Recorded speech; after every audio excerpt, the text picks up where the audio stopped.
गया से संबंधित बोधि गया टेम्पल एक्ट 1949 का अपने देश में व पूरी दुनिया में भी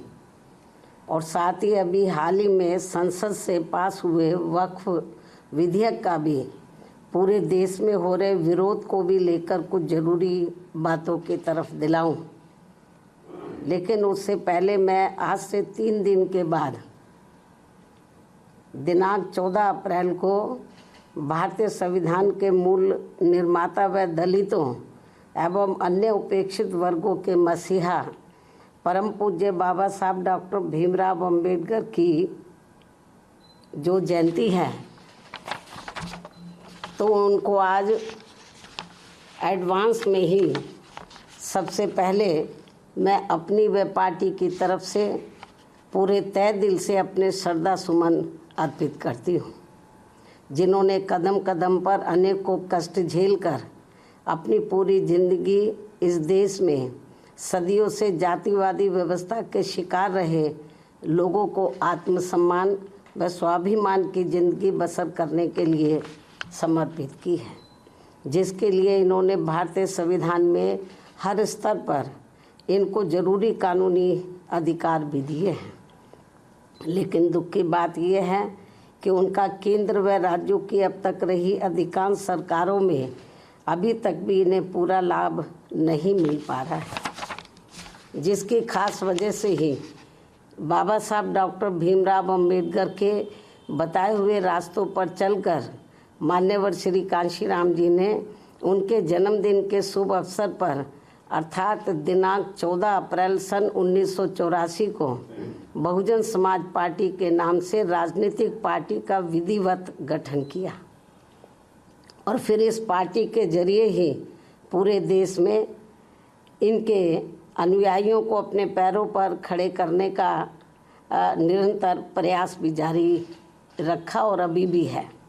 जबकि पिछले कुछ वर्षों से कांग्रेस, बीजेपी व अन्य जातिवादी पार्टियां खासकर बाबा साहब के जन्मदिन के मौके पर उनके अनुयायियों के वोटों को लुभाने के लिए जो किस्म किस्म के हथकंडे इस्तेमाल कर रही हैं और इस बार भी कर रही हैं, तो उनके बहकावे में ना आकर इन्हें अपनी एकमात्र हितैषी पार्टी बीएसपी के बताए हुए रास्तों पर चलकर ही उनके अधूरे रहे कारवां को मंजिल तक जरूर पहुंचाना है।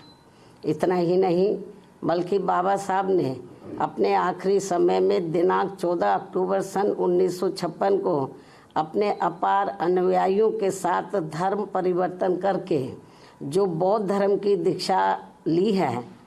तो उसे भी अब जातिवादी मानसिकता के लोग सनातनी बनाने में लगे। इस धर्म को भी, ये भी अति चिंता की बात है।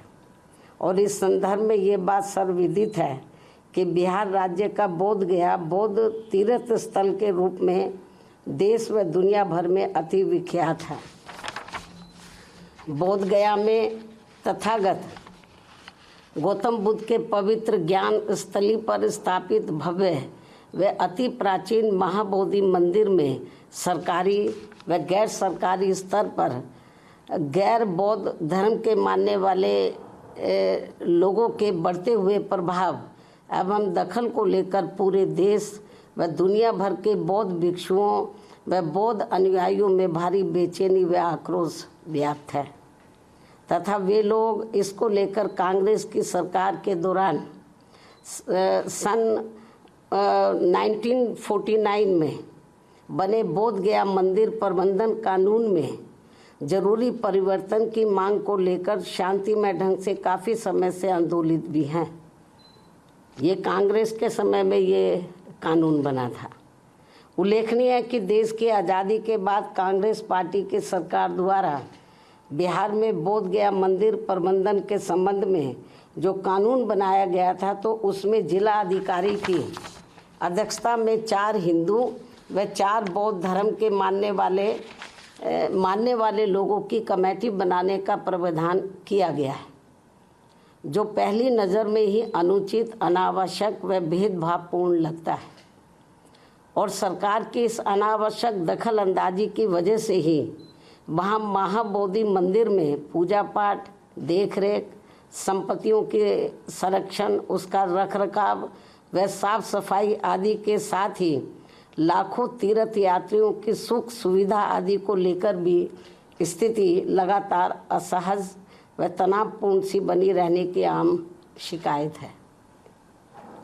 जिसकी वजह से बौद्ध धर्म के मानने वालों की ये मांग है कि महाबोधि मंदिर की पवित्रता को पूरी तरह से बनाए रखने तथा इसकी सही से देखभाल के लिए ये जरूरी है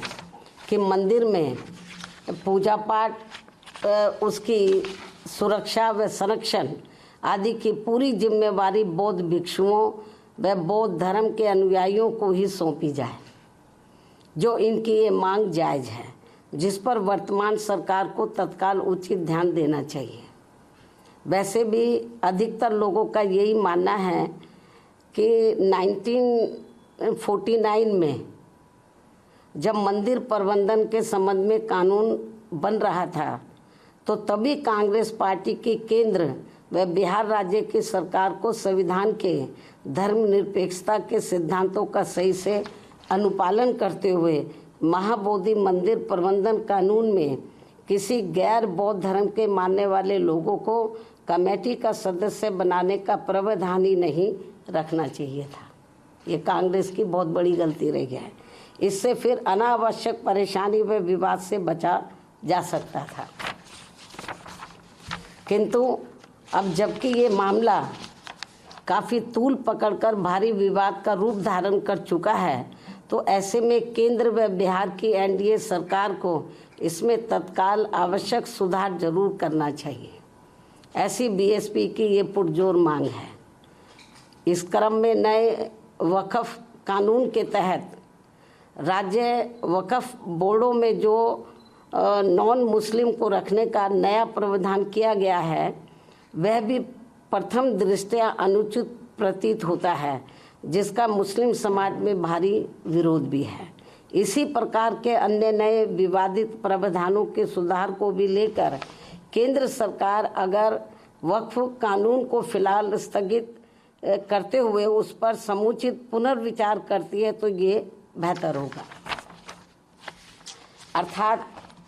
इन सभी मामलों में सरकार जरूर ध्यान दे, बीएसपी की पुनः ये मांग है। इसके अलावा भारत में भारतीयों की सुरक्षा के लिए केंद्र में सभी राज्य सरकारों को आतंकियों के विरुद्ध अपने अपने राजनीतिक स्वार्थ को छोड़कर भारतीय कानून के तहत निष्पक्ष, ईमानदार व सख्त कानूनी कार्रवाई करनी चाहिए। न्यूज नेशन अब व्हाट्सएप पर खबरों के ताजा अपडेट के लिए न्यूज नेशन के इस क्यूआर कोड को स्कैन करें।